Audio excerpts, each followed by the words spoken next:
2 Tawarik pasal 13 ayat 1 sampai ayat yang ke-22. Firman Tuhan Raja Abia.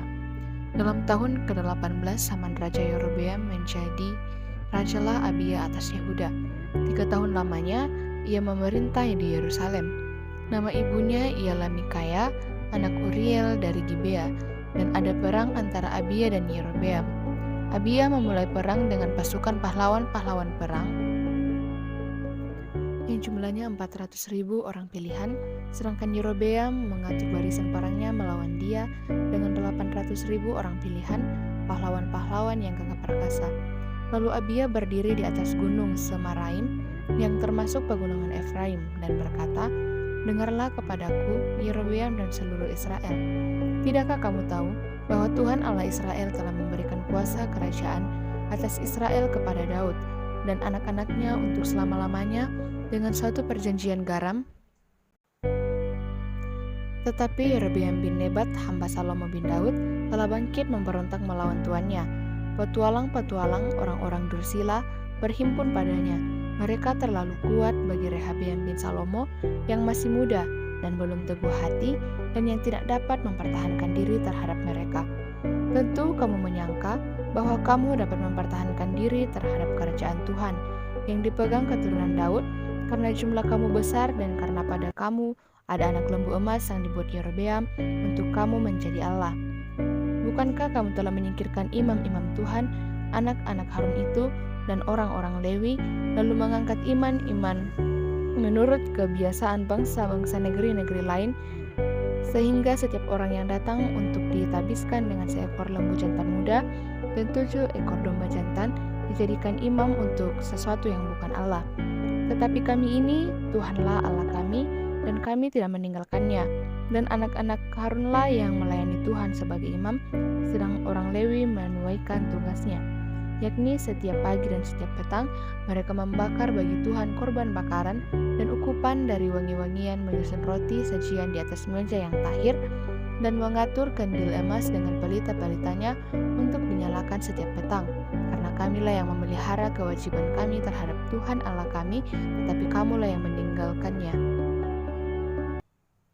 Lihatlah pada pihak kami Allah yang memimpin, sedang imam-imamnya siap meniup tanda serangan terhadap kamu dengan nafiri, isyarat-isyarat. Hai orang Israel, jangan kamu berperang melawan Tuhan Allah nenek moyangmu, karena kamu tidak akan beruntung."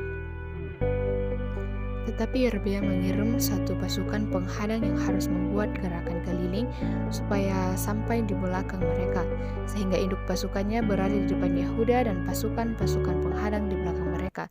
Ketika Yehuda menoleh ke belakang, lihatlah mereka harus menghadapi pertempuran dari depan dan dari belakang.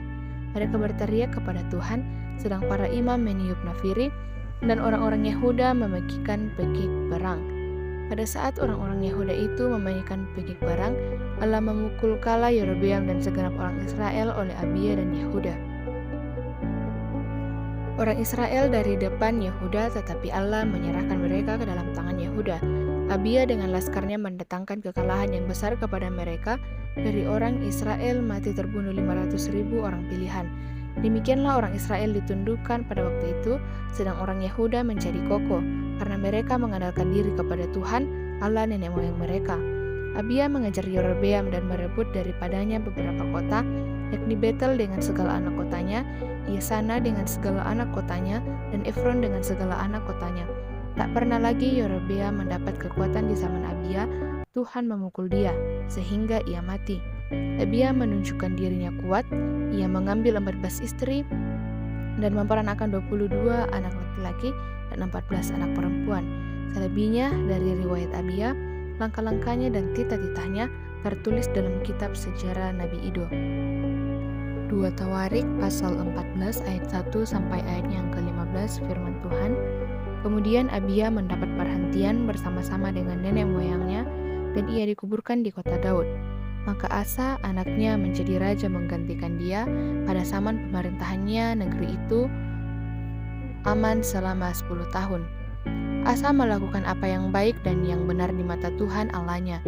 Ia menjauhkan mesbah-mesbah asing dan bukit-bukit pengorbanan, memecahkan tugu-tugu berhala, dan menghancurkan tiang-tiang berhala.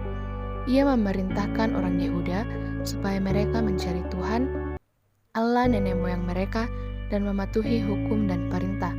Ia menjauhkan bukit-bukit pengorbanan dan pendupaan-pendupaan dari segala kota di Yehuda, dan kerajaan pun aman di bawah pemerintahannya. Karena negeri itu aman dan tidak ada yang memeranginya di tahun-tahun itu, ia dapat membangun kota-kota benteng di Yehuda. Tuhan telah mengaruniakan keamanan kepadanya. Katanya kepada orang Yehuda, marilah kita memperkuat kota-kota ini dan mengelilinya dengan tembok beserta menara-menaranya, pintu-pintunya dan palang-palangnya. Negeri ini masih dalam tangan kita, karena kita mencari Tuhan Allah kita, dan Ia mencari kita serta mengaruniakan keamanan kepada kita di segala penjuru. Maka mereka melaksanakan pembangunan itu dengan berhasil. Pasukan-pasukan Asa yang dari Yehuda jumlahnya 300.000 orang yang membawa perisai besar dan tombak, dan yang dari Benyamin jumlahnya 280.000 orang yang membawa perisai kecil sebagai pemanah. Mereka semua pahlawan-pahlawan yang gagah perkasa. Sera orang Ethiopia itu maju berperang melawan mereka dengan tentara sebanyak 1.000.000 orang dan 300 kereta. Ia sampai ke Maresa, lalu Asa maju menghadapinya. Mereka mengatur barisan perangnya di lembah Sefata dekat Maresa. Kemudian Asa berseru kepada Tuhan Allahnya, "Ya Tuhan, selain daripada Engkau, tidak ada yang dapat menolong yang lemah terhadap yang kuat. Tolonglah kami ya Tuhan, Allah kami, karena kepadamulah kami bersandar, dan dengan namamu kami maju melawan pasukan yang besar jumlahnya ini. Ya Tuhan, Engkau Allah kami, jangan biarkan seorang manusia mempunyai kekuatan untuk melawan Engkau." Dan Tuhan memukul kara orang-orang Ethiopia itu di hadapan Asa dan Yehuda. Orang-orang Ethiopia itu lari, lalu dikejar oleh Asa dan laskarnya sampai ke Gerar. Dari orang-orang Ethiopia itu amat banyak yang tewas, sehingga tidak ada yang tinggal hidup, karena mereka hancur di hadapan Tuhan dan tentaranya. Orang-orang Yehuda memperoleh jarahan yang sangat besar. Mereka mengalahkan semua kota di sekeliling Gerar, karena ketakutan yang dari Tuhan menimpa penduduknya. Mereka menjarahi semua kota itu karena jarahnya yang besar terdapat di situ. Tenda-tenda pemilik ternak pun direbut mereka, dan banyak kambing domba dan unta diangkutnya sebagai jarahan. Lalu mereka kembali ke Yerusalem. 2 Tawarik pasal 15 ayat 1 sampai ayatnya ke-19, firman Tuhan, pembaharuan oleh Asa. Asaria bin Oded dihinggapi roh Allah. Ia pergi menemui Asa dan berkata kepadanya, "Dengarlah kepadaku, Asa dan seluruh Yehuda dan Benyamin. Tuhan beserta dengan kamu bila mana kamu beserta dengan dia. Bila mana kamu mencarinya, ia berkenan ditemui olehmu. Tetapi bila mana kamu meninggalkannya, kamu akan ditinggalkannya. Lama sekali Israel tanpa Allah yang benar, tanpa ajaran daripada imam dan tanpa hukum. Tetapi dalam kesesakan mereka berbalik kepada Tuhan Allah orang Israel. Mereka mencarinya, dan ia berkenan ditemui oleh mereka. Pada zaman itu, tidak dapat orang pergi dan pulang dengan selamat, karena terdapat kekacauan yang besar di antara segenap penduduk daerah-daerah. Bangsa menghancurkan bangsa, kota menghancurkan kota, karena Allah mengacaukan mereka dengan berbagai-bagai kesesakan. Tetapi kamu ini, kuatkanlah hatimu, janganlah lemah semangatmu, karena ada upah bagi usahamu." Ketika Asa mendengar perkataan nubuat yang diucapkan oleh Nabi Asaria bin Oded itu, ia menguatkan hatinya dan menyingkirkan dewa-dewa kekejian dari seluruh tanah Yehuda dan Benyamin, dan dari kota-kota yang direbutnya di pegunungan Efraim. Ia membaharui mezbah Tuhan yang ada di depan bait suci Tuhan. Ia mengumpulkan seluruh Yehuda dan Benyamin dan orang-orang Efraim, Manasye dan Simeon yang tinggal di antara mereka sebagai orang asing. Sebab dari Israel banyak yang menyeberang memihak kepadanya ketika mereka melihat bahwa Tuhan Allahnya beserta dengan dia. Mereka berkumpul di Yerusalem pada bulan ketiga tahun ke-15 dari pemerintahan Asa. Pada hari itu, mereka mempersembahkan kepada Tuhan 700 lembu sapi dan 7.000 kambing domba dari jarahan yang mereka bawa pulang. Mereka mengadakan perjanjian untuk mencari Tuhan Allah nenek moyang mereka dengan segenap hati dan jiwa. Setiap orang, baik anak-anak atau orang dewasa, baik laki-laki atau perempuan, yang tidak mencari Tuhan Allah Israel, harus dihukum mati. Mereka bersumpah setia kepada Tuhan dengan suara yang nyaring, dengan sorak-sorai dan dengan tiupan nafiri dan sangkakala. Seluruh Yehuda bersukaria atas sumpah itu, karena dengan segenap hati mereka bersumpah setia dan dengan kehendak yang bulat mereka mencari Tuhan. Tuhan berkenan ditemui oleh mereka dan mengaruniakan keamanan kepada mereka di segala penjuru. Bahkan Raja Asa memecat Maaka, neneknya dari pangkat ibu suri, karena neneknya itu membuat patung Asyera yang keji. Asa merobohkan patung yang keji itu, menumpuknya sampai halus dan membakarnya di lembah Kidron. Sekalipun bukit-bukit pengorbanan tidak dijauhkan dari Israel, namun hati Asa tulus ikhlas sepanjang umurnya. Ia membawa persembahan-persembahan kudus ayahnya dan persembahan-persembahan kudusnya sendiri ke rumah Allah, yakni emas dan perak serta barang-barang lain. Tidak ada perang sampai pada tahun ke-35 pemerintahan Asa. 2 Tawarik pasal 16 ayat 1 sampai ayatnya yang ke-14 firman Tuhan, perjanjian Asa dengan Aram. Pada tahun ke-36 pemerintahan Asa, majulah Baesa, Raja Israel hendak berperang melawan Yehuda. Ia memperkuat Rama dengan maksud mencegah lalu lintas kepada Asa Raja Yehuda. Lalu Asa mengeluarkan emas dan perak dari perbendaharaan rumah Tuhan dan dari perbendaharaan rumah raja dan mengirimnya kepada Ben-Hadad, Raja Aram yang diam di Damsyik dengan pesan, ada perjanjian antara aku dan engkau, antara ayahku dan ayahmu. Ini kukirim emas dan perak kepadamu. Marilah, batalkanlah perjanjianmu dengan Baesa, Raja Israel, supaya ia undur daripadaku. Lalu Ben-Hadad mendengarkan permintaan Raja Asa. Ia menyuruh panglima-panglimanya menyerang kota-kota Israel, dan mereka memukul Kala-Iyon dan Abel-Maim dan segala tempat perbekalan kota-kota di Naftali. Segera sesudah Baesa mendengar hal itu, ia berhenti memperkuat Rama. Ia menghentikan usahanya itu. Tetapi Raja Asa mengerahkan segenap orang Yehuda yang harus mengangkat batu dan kayu yang dipergunakan Baesa untuk memperkuat Rama itu. Ia mempergunakannya untuk memperkuat Geba dan Mispa. Pada waktu itu datanglah Hanani, pelihat itu kepada Asa Raja Yehuda, katanya kepadanya, karena engkau bersandar kepada Raja Aram dan tidak bersandar kepada Tuhan Allahmu, oleh karena itu terluputlah tentara Raja Aram dari tanganmu. Bukankah tentara orang Ethiopia dan Libya besar jumlahnya, karena kereta dan orang berkudanya sangat banyak?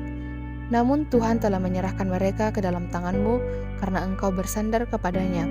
Karena mata Tuhan menjelajah seluruh bumi untuk melimpahkan kekuatannya kepada mereka yang bersungguh hati terhadap Dia. Dalam hal ini engkau telah berlaku bodoh, oleh sebab itu mulai sekarang ini engkau akan mengalami peperangan. Maka sakit hatilah Asa karena perkataan pelihat itu, sehingga ia memasukkannya ke dalam penjara, sebab memang ia sangat marah terhadap dia karena perkara itu. Pada waktu itu Asa menganiaya juga beberapa orang dari rakyat. Sesungguhnya riwayat Asa dari awal sampai akhir tertulis dalam kitab Raja-Raja Yehuda dan Israel. Pada tahun ke-39 pemerintahannya, Asa menderita sakit pada kakinya yang kemudian menjadi semakin parah. Namun dalam kesakitannya, ia tidak mencari pertolongan Tuhan, tetapi pertolongan tabib-tabib. Kemudian Asa mendapat perhentian bersama-sama nenek moyangnya. Ia mati pada tahun ke-41 pemerintahannya dan dikuburkan di kuburan yang telah digali baginya di kota Daud. Mereka membaringkannya di atas petiduran yang penuh dengan rempah-rempah dan segala macam rempah-rempah campur yang dicampur menurut cara pencampur rempah-rempah, lalu menyalakan api yang sangat besar untuk menghormatinya.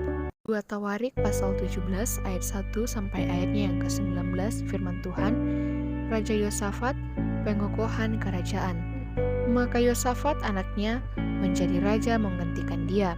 Sebagai pemimpin Israel, ia memperkuat dirinya dengan menempatkan tentara di semua kota yang berkubu di Yehuda dan pasukan-pasukan pendudukan di tanah Yehuda serta di kota-kota Efraim yang direbut oleh Asa ayahnya. Dan Tuhan menyertai Yosafat karena ia hidup mengikuti jejak yang dahulu dari Daud, bapa leluhurnya, dan tidak mencari Baal-Baal, melainkan mencari Allah ayahnya. Ia hidup menurut perintah-perintahnya, dan tidak berbuat seperti Israel. Oleh sebab itu, Tuhan mengokohkan kerajaan yang ada di bawah kekuasaannya. Seluruh Yehuda memberikan persembahan kepada Yosafat sehingga ia menjadi kaya dan sangat terhormat. Dengan tabah hati, ia hidup menurut jalan yang ditunjukkan Tuhan. Pula ia menjauhkan diri dari Yehuda segala bukit pengorbanan dan tiang berhala.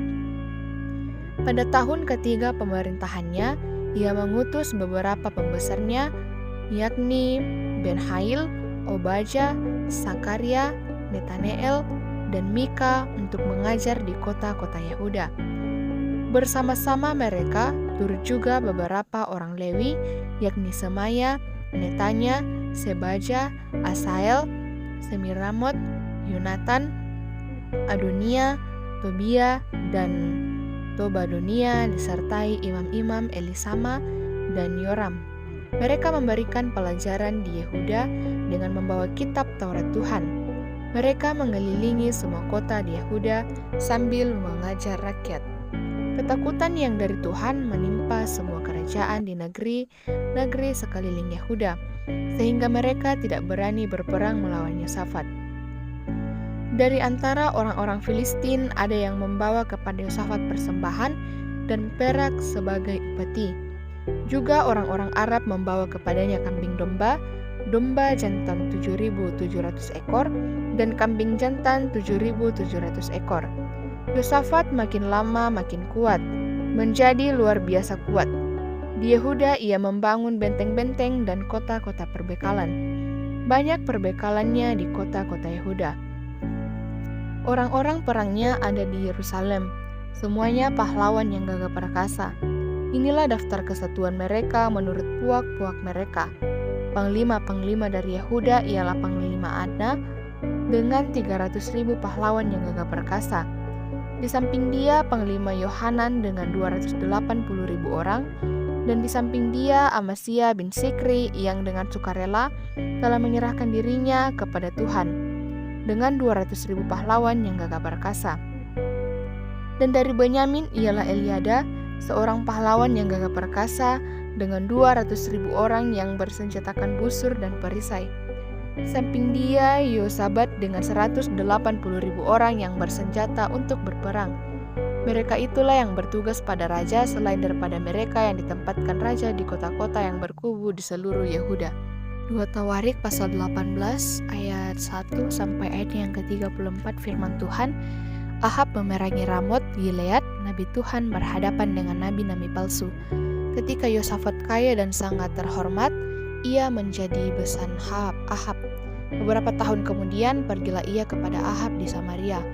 Ahab menyembelih banyak kambing domba dan lembu sapi untuk dia dan rombongannya, dan mengajaknya untuk menyerang Ramot Gilead. Berkatalah Ahab raja Israel kepada Yosafat raja Yehuda, "Maukah engkau pergi ke Ramot Gilead bersama-sama aku?"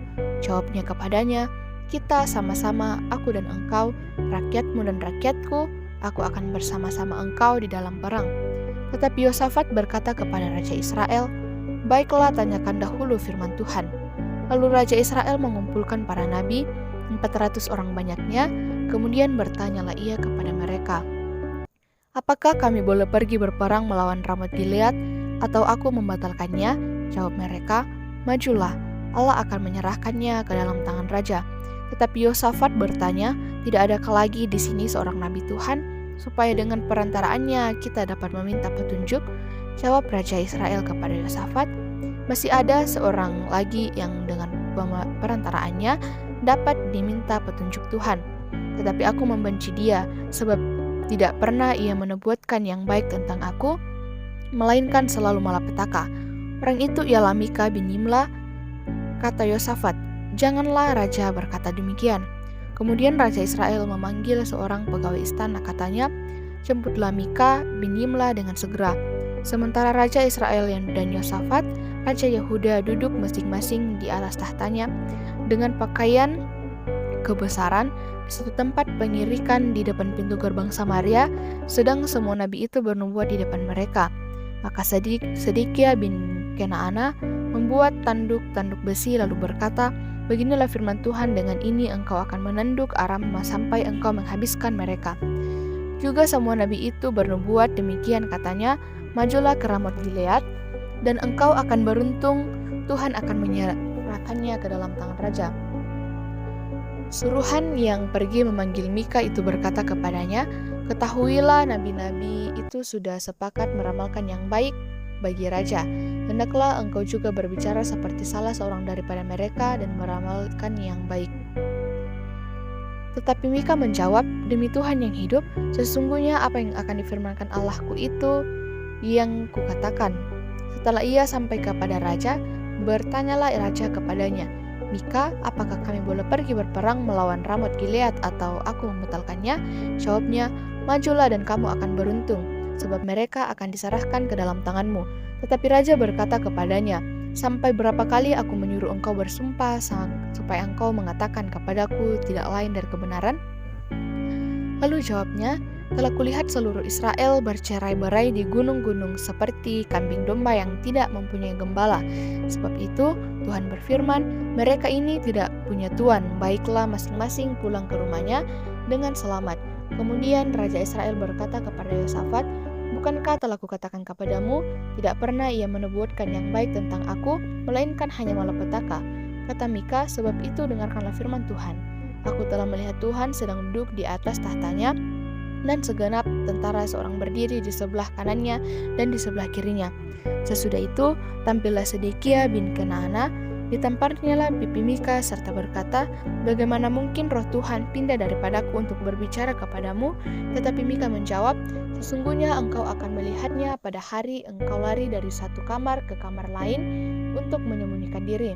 Berkatalah Raja Israel, tangkaplah Mika, bawa dia kembali kepada Amon, penguasa kota, dan kepada Yoas anak raja. Dan katakan, beginilah titah raja, masukkan orang ini dalam penjara dan beri dia makan roti dan minum air serba sedikit sampai aku pulang dengan selamat. Tetapi jawab Mika, jika benar-benar engkau pulang dengan selamat, tentulah Tuhan tidak berfirman dengan perantaraanku. Lalu disambungnya, dengarlah hai bangsa-bangsa sekalian. Sesudah itu, majulah Raja Israel dengan Yosafat Raja Yehuda ke Ramot Gilead. Raja Israel berkata kepada Yosafat, aku akan menyamar dan masuk pertempuran, tetapi engkau pakailah pakaian kebesaranmu. Lalu menyamarlah Raja Israel, kemudian mereka masuk ke pertempuran. Adapun Raja negeri Aram telah memberi perintah kepada para panglima pasukan kertanya demikian, janganlah kamu berperang melawan sembarang orang, melainkan melawan Raja Israel saja. Segera sesudah para panglima pasukan kereta itu melihat Yosafat, mereka berkata, itu Raja Israel. Lalu mereka mengepung dia untuk menyerang dia, tetapi Yosafat berteriak dan Tuhan menolongnya. Allah memujuk mereka pergi daripadanya. Segera sesudah para panglima pasukan kereta itu melihat bahwa dia bukanlah Raja Israel, maka undurlah mereka daripadanya. Tetapi seorang menarik panahnya dan menembak dengan sembarangan saja, dan mengenai Raja Israel di antara sambungan baju sirahnya. Kemudian ia berkata kepada pengemudi keretanya, putar, bawa aku keluar dari pertempuran sebab aku sudah luka. Tetapi pertempuran itu bertambah seru pada hari itu, dan Raja Israel tetap berdiri dalam kereta berhadapan dengan orang Aram itu sampai petang. Ia mati ketika matahari terbenam. 2 Tawarik pasal 19 ayat 1 sampai ayat yang ke-11 firman Tuhan, melihat Yehu menegur Raja Yosafat. Yosafat Raja Yehuda pulang dengan selamat ke istananya di Yerusalem. Ketika itu Yehu bin Hanani pelihat itu pergi menemuinya dan berkata kepada Raja Yosafat, sewajarnyakah engkau menolong orang fasik dan bersahabat dengan mereka yang membenci Tuhan? Karena hal itu Tuhan murka terhadap engkau. Namun masih terdapat hal-hal yang baik padamu, karena engkau menghapuskan tiang-tiang berhala dari negeri ini dan mencari Allah dengan tekun. Yosafat diam di Yerusalem. Ia mengadakan kunjungan pula ke daerah-daerah, dari Bersheba sampai ke pegunungan Efraim, sambil menyuruh rakyat berbalik kepada Tuhan, Allah nenek moyang mereka. Ia mengangkat juga hakim-hakim di seluruh negeri, yakni di semua kota yang berkubu di Yehuda di tiap-tiap kota.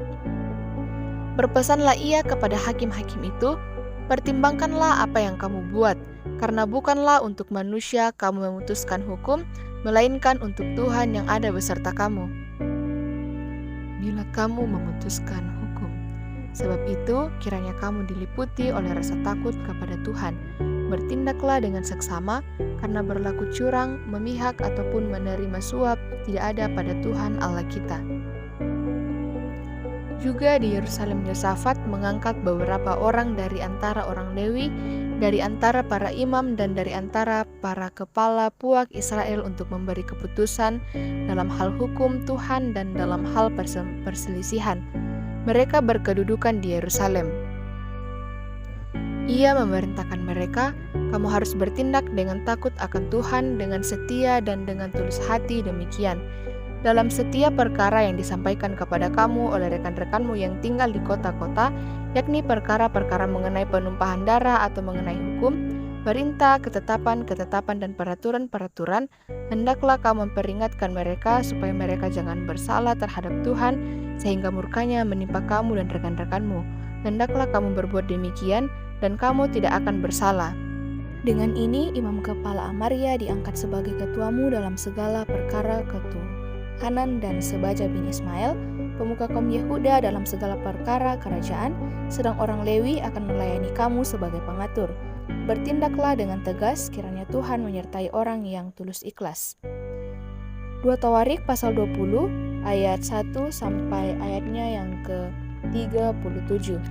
Firman Tuhan, kemenangan atas Moab dan Amon akhir pemerintahan Yosafat. Setelah itu Bani Moab dan Bani Amon datang berperang melawan Yosafat bersama-sama sepasukan orang Meunim. Datanglah orang memberitahukan Yosafat, satu laskar yang besar datang dari seberang Laut Asin, dari Edom menyerang tuanku. Sekarang mereka di Haseson Tamar, yakni En-Gedi. Yosafat menjadi takut, lalu mengambil keputusan untuk mencari Tuhan. Ia menyerukan kepada seluruh Yehuda supaya berpuasa. Dan Yehuda berkumpul untuk meminta pertolongan daripada Tuhan. Mereka datang dari semua kota di Yehuda untuk mencari Tuhan. Lalu Yosafat berdiri di tengah-tengah jemaah Yehuda dan Yerusalem di rumah Tuhan di muka pelataran yang baru dan berkata, "Ya Tuhan Allah nenek moyang kami, bukankah Engkau Allah di dalam sorga? Bukankah Engkau pemerintah atas segenap kerajaan bangsa? Kuasa dan keperkasaan ada di dalam tangan-Mu, sehingga tidak ada orang yang dapat bertahan melawan Engkau. Bukankah Engkau Allah kami yang menghalau penduduk tanah ini dari depan umat-Mu Israel dan memberikannya kepada keturunan Abraham, sahabat-Mu itu untuk selama-lamanya?" Lalu mereka mendiami tanah itu dan mendirikan bagi-Mu tempat kudus untuk nama-Mu, kata mereka. Bila sesuatu malapetaka menimpa kami, yakni pedang, penghukuman, penyakit sampar atau kelaparan, kami akan berdiri di muka rumah ini di hadapan-Mu, karena nama-Mu tinggal di dalam rumah ini.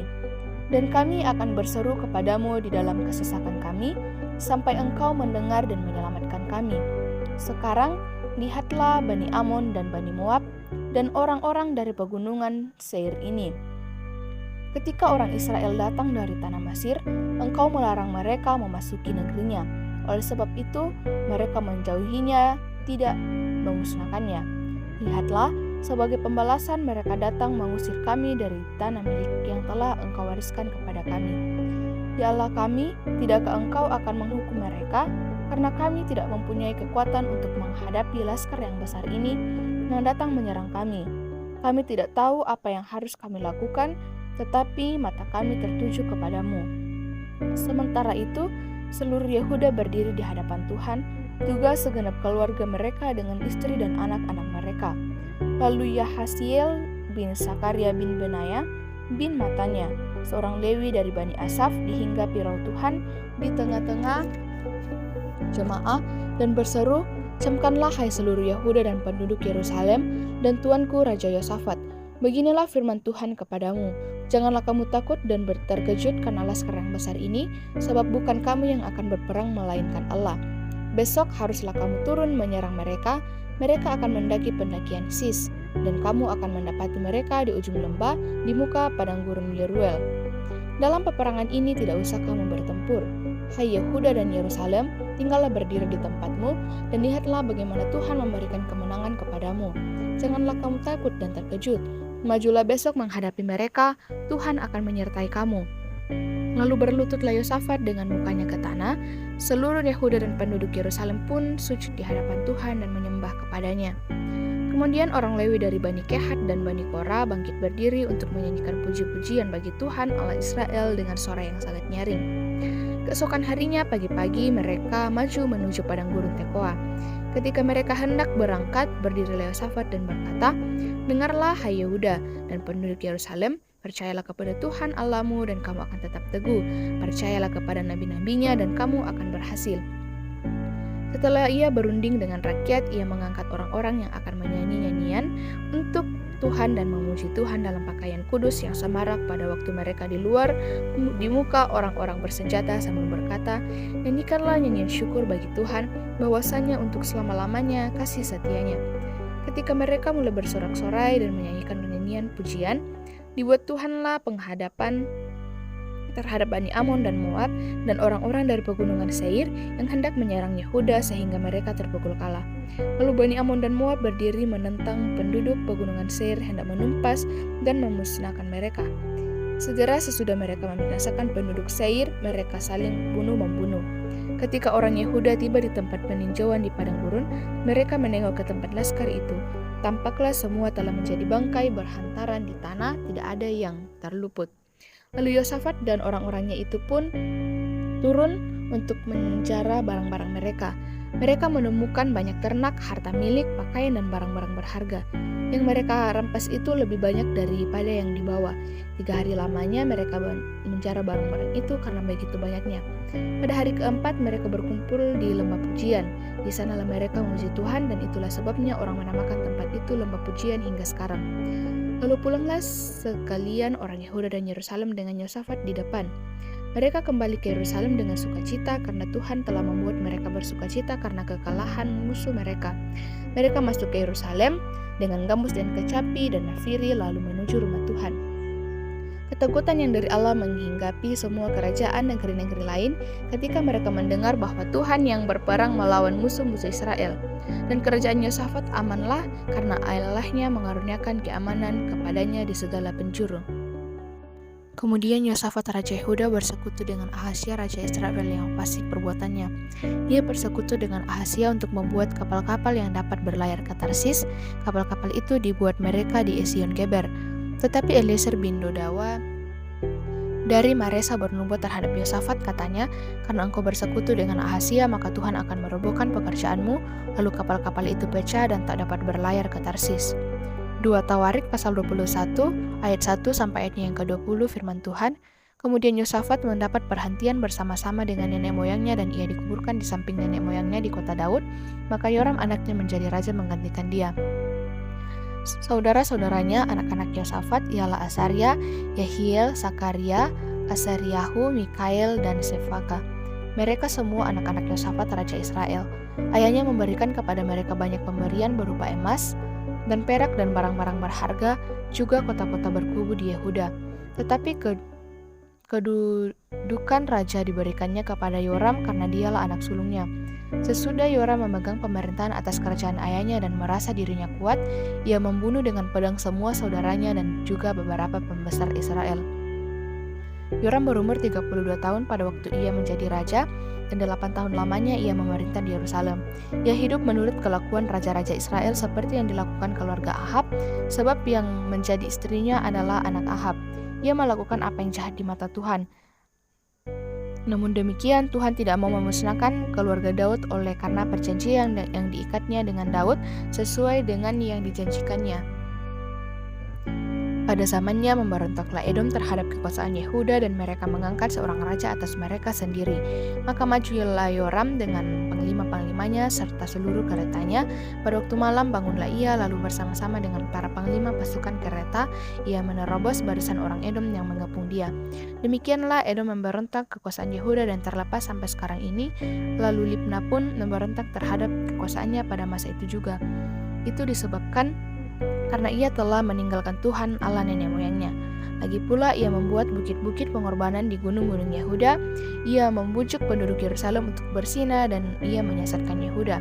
Lalu sampailah kepadanya sebuah surat dari Nabi Elia yang bunyinya, "Beginilah firman Tuhan Allah Daud bapa leluhurmu, karena engkau tidak hidup mengikuti jejak Yosafat ayahmu dan Asa raja Yehuda, melainkan hidup menurut kelakuan raja-raja Israel, dan membujuk Yehuda dan penduduk-penduduk Yerusalem untuk berzina, sama seperti yang dilakukan keluarga Ahab, dan juga karena engkau telah membunuh saudara-saudaramu, seluruh keluarga ayahmu yang lebih baik daripadamu, maka Tuhan akan mendatangkan tulah besar atas rakyatmu, anak-anakmu, istri-istrimu, dan atas semua harta milikmu. Dan engkau sendiri akan menderita penyakit yang dahsyat, suatu penyakit usus, hingga selang beberapa waktu ususmu keluar oleh karena penyakit itu." Beberapa waktu berselang, kira-kira sesudah lewat 2 tahun, keluarlah ususnya karena penyakitnya itu. Lalu ia mati dengan penderitaan yang hebat. Rakyatnya tidak menyalakan api baginya, seperti yang diperbuat mereka bagi nenek moyangnya. Ia berumur 32 tahun pada waktu ia menjadi raja, dan 8 tahun lamanya ia memerintah di Yerusalem. Ia meninggal dengan tidak dicintai orang.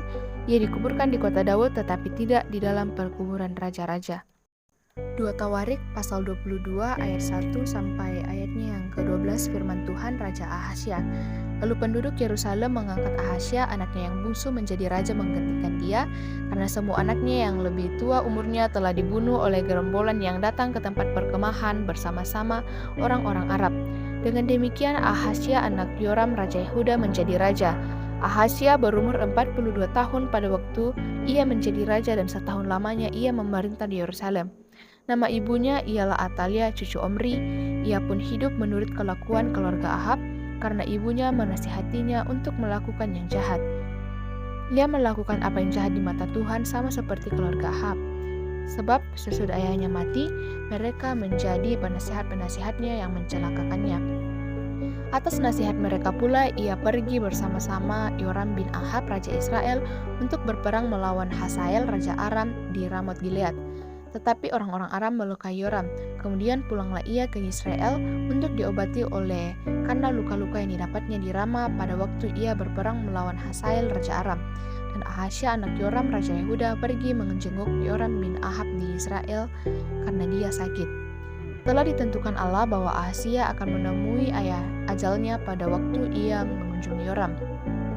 Maka ketika Ahasya datang, pergilah ia bersama-sama Yoram mendapatkan Yehu cucu Nimsi yang telah diurapi Tuhan, supaya dialah yang melenyapkan keluarga Ahab. Sementara Yehu melakukan penghukuman atas keluarga Ahab, ia menjumpai pembesar-pembesar Yehuda dan anak-anak saudara-saudara Ahasya yang melayani Ahasya. Juga mereka dibunuhnya.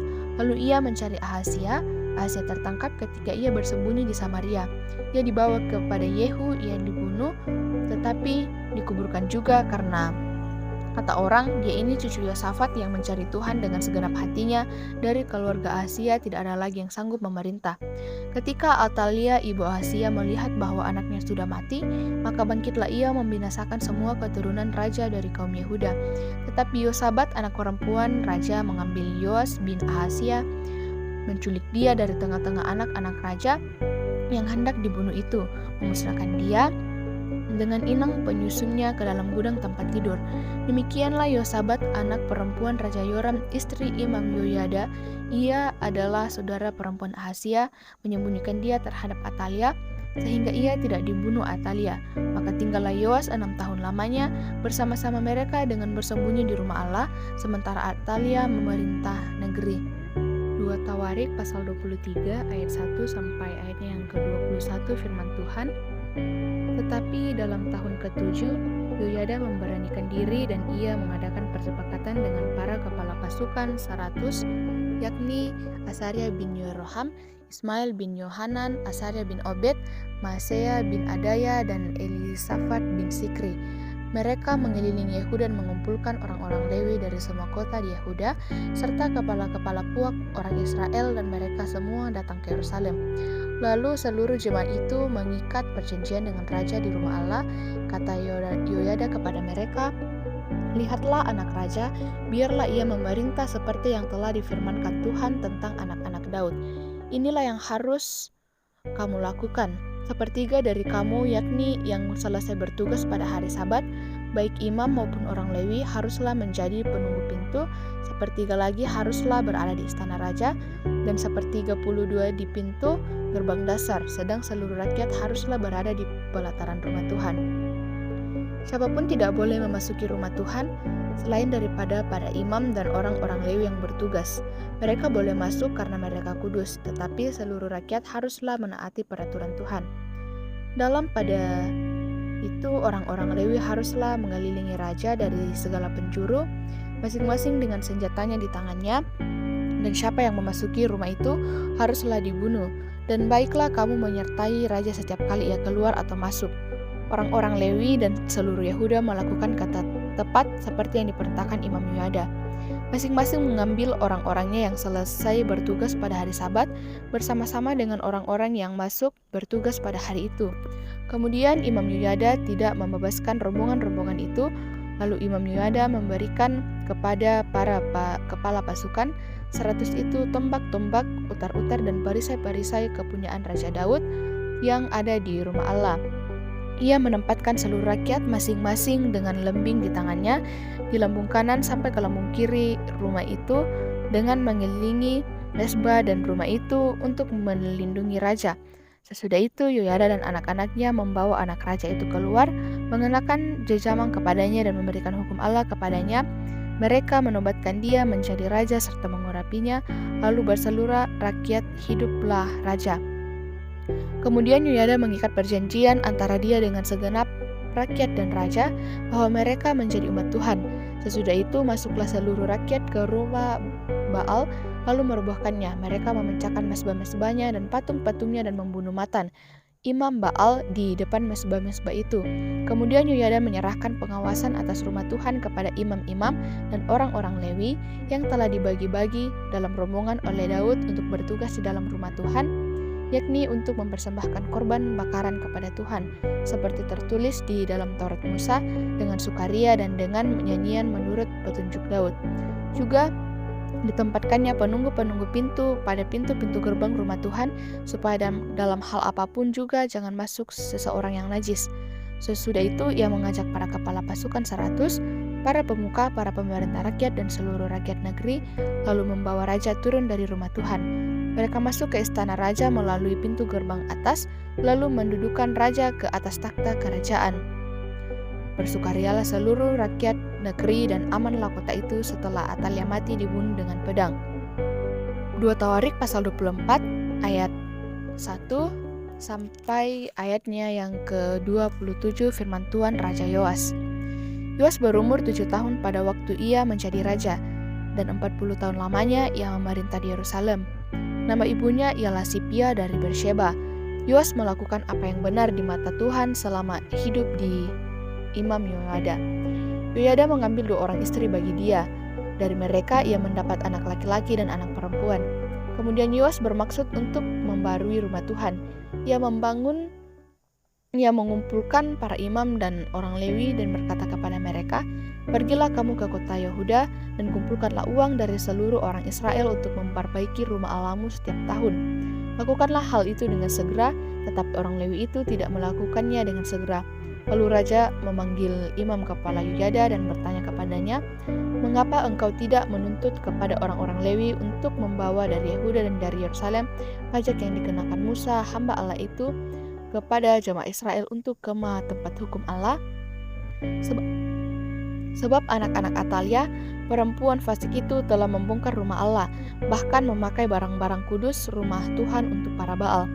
Sesudah itu raja memerintahkan supaya dibuat sebuah peti dan ditempatkan di depan pintu gerbang rumah Tuhan, lalu menyuruh mengumumkan di Yehuda dan di Yerusalem bahwa orang harus membawa bagi Tuhan pajak yang dikenakan Musa, hamba Allah itu, kepada orang Israel di padang gurun. Maka bersukacitalah semua pemimpin dan seluruh rakyat. Mereka datang membawa pajaknya dan memasukkannya ke dalam peti itu sampai penuh. Setiap kali peti itu dibawa masuk untuk diperiksa oleh orang-orang Lewi atas nama raja, dan apabila mereka melihat bahwa sudah banyak uang di dalamnya, maka datanglah pentera raja dan kuasa usaha imam kepala mengeluarkan isi peti itu. Kemudian mereka mengangkut peti itu lalu menaruhnya pula di tempatnya. Demikianlah mereka lakukan setiap kali dan banyaklah uang yang dikumpulkan. Yoyada menjadi tua dan lanjut umur, lalu matilah ia. 130 tahun umurnya ketika ia mati. Ia dikuburkan di kota Daud di samping raja-raja karena perbuatan-perbuatannya yang baik di Israel terhadap Allah dan rumahnya. Sesudah Yoyada mati, pemimpin-pemimpin Yehuda datang menyembah kepada raja. Sejak itu raja mendengarkan mereka. Mereka meninggalkan rumah Tuhan Allah nenek moyang mereka, lalu beribadah kepada tiang-tiang berhala dan patung-patung berhala. Oleh karena kesalahan itu, Yehuda dan Yerusalem tertimpa murka, namun Tuhan mengutus nabi-nabi kepada mereka supaya mereka berbalik kepadanya. Nabi-nabi itu sungguh-sungguh memperingatkan mereka, tetapi mereka tidak mau mendengarkannya. Lalu roh Allah menguasai Sakaria, anak Imam Yoyada. Ia tampil di depan rakyat dan berkata kepada mereka, "Beginilah firman Allah, mengapa kamu melanggar perintah-perintah Tuhan sehingga kamu tidak beruntung? Oleh karena kamu meninggalkan Tuhan, Ia pun meninggalkan kamu." Tetapi mereka mengadakan persepakatan terhadap dia, dan atas perintah raja mereka melontari dia dengan batu di pelataran rumah Tuhan. Raja Yoas tidak mengingat kesetiaan yang ditunjukkan Yoyada, ayah Sakaria itu, terhadap dirinya. Ia membunuh anak Yoyada itu, yang pada saat kematiannya berseru semoga Tuhan melihatnya dan menuntut balas. Pada pergantian tahun, tentara Aram maju menyerang Yoas dan masuk ke Yehuda dan Yerusalem. Dari bangsa itu, semua pemimpin habis dibunuh mereka dan segala jarahan dikirim mereka kepada raja negeri Damsyik. Walaupun tentara Aram itu datang dengan sedikit orang, namun Tuhan menyerahkan tentara yang sangat besar kepada mereka, karena orang Yehuda telah meninggalkan Tuhan Allah nenek moyang mereka. Demikianlah orang Aram melakukan penghukuman kepada Yoas. Ketika mereka pergi daripadanya, mereka meninggalkannya dengan luka-luka berat. Pegawai-pegawainya mengadakan persepakatan terhadap dia karena darah anak Imam Yoyada itu, lalu membunuhnya di atas tempat tidurnya. Ia mati dan dikuburkan di kota Daud, tetapi tidak di pekuburan raja-raja. Mereka yang mengadakan persepakatan terhadap dia ialah Sabat, anak Simeat perempuan Amon, dan Yosabat, anak Simrit perempuan Moab. Tentang anak-anaknya dan ucapan-ucapan ilahi yang banyak terhadap dia, serta tentang perbaikan rumah Allah, semua itu tertulis dalam tafsiran kitab raja-raja. Maka Amasya, anaknya menjadi raja menggantikan dia.